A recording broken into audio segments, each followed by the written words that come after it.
Hi, I'm going to show you the easiest way to contour your face. I use a cream contour and a detail brush.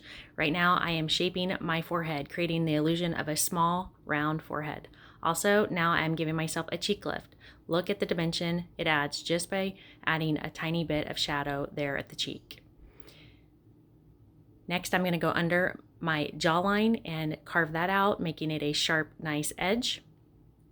And then I'm going to go under my lip, give myself a poutier bottom and upper lip. Next, I'm going to contour my nose. I'm going to make a small line from my eyebrow down my nose on each side, and then I'm going to blend that out, and it's going to create a narrower, more defined nose.